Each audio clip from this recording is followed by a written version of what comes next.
मिट्टी के बने हुए इंसान, ज़्यादा घमंड ठीक नहीं, ऊपर वाला क्रम देखता है धर्म नहीं। जय श्री कृष्णा, राधे राधे, हर हर महादेव।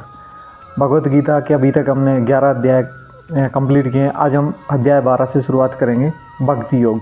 अर्जुन भगवान श्री कृष्ण से कहते हैं कि एवं सतत युक्ता ये भक्ता स्त्वा पर्यपाश्यते ये चाक्षर चरम व्यक्तम तेषा के योग वित माँ।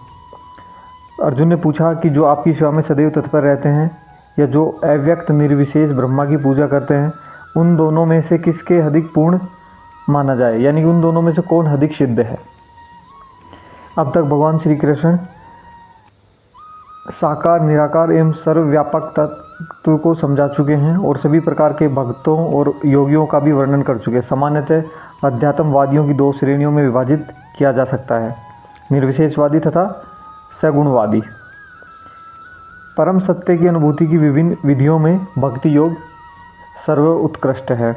यदि कोई भगवान का सानिध्य चाहता है तो उसे भक्ति करनी चाहिए।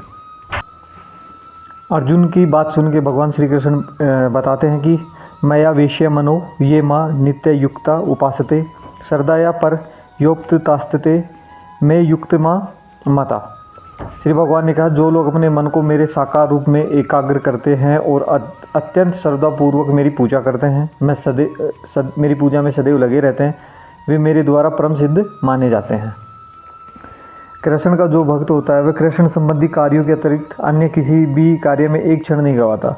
ऐसा कार्य पूर्ण समाधि कहलाता है। ऐसा लेकिन जो लोग अपनी इंद्रियों को वश में करके तथा सभी के प्रति समभाव रखकर परम सत्य की निराकार कल्पना के अंतर्गत उस अव्यक्त की पूरी तरह से पूजा करते हैं, जो इंद्रियों की अनुभूति से परे हैं, सर्वव्यापी हैं, अकल्पनीय, अपरिवर्तनीय, अचल तथा ध्रुव है, वे समस्त लोगों के कल्याण में संलग्न रहकर अंततः मुझे प्राप्त करते हैं। जिन लोगों के मन में परमेश्वर के अव्यक्त निराकार स्वरूप के प्रति आसक्त हैं, उनके लिए प्रगति कर पाना अत्यंत कष्टप्रद है। देहधारियों के लिए उस क्षेत्र में प्रगति कर पाना सदैव दुष्कर होता है। आगे भगवान अर्जुन से कहते हैं कि हे अर्जुन, जो अपने सारे कार्यों को मुझे अर्पित करके तथा अविचलित भाव से मेरी भक्ति करते हुए मेरी पूजा करते हैं और अपने चित्त को मुझ पर स्थिर करके निरंतर मेरा ध्यान करते हैं, उनके लिए हे पार्थ, मैं जन्म मृत्यु के सागर से शीघ्र उद्धार करने वाला हूँ। भगवान कहते हैं कि मुझ भगवान में अपने चित्त को स्थिर करो और अपनी सारी बुद्धि मुझ में लगाओ। इस प्रकार तुम निसंदेह मुझ में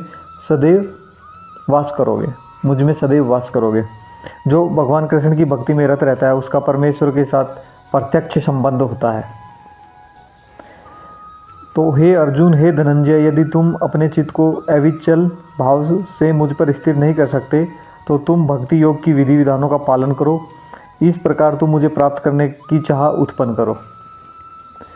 और यदि तुम भक्ति योग की विधि विधानों का अभ्यास नहीं कर सकते तो मेरे लिए कर्म करने का प्रयत्न करो, क्योंकि मेरे लिए कर्म करने से तुम पूर्ण अवस्था अर्थात सिद्धि को प्राप्त होंगे। यदि कोई गुरु के निर्देशानुसार भक्ति योग के विधि विधानों का अभ्यास नहीं कर पाता तो भी परमेश्वर के लिए कर्म करके उसे पूर्ण व्यवस्था प्रदान कराई जा सकती है।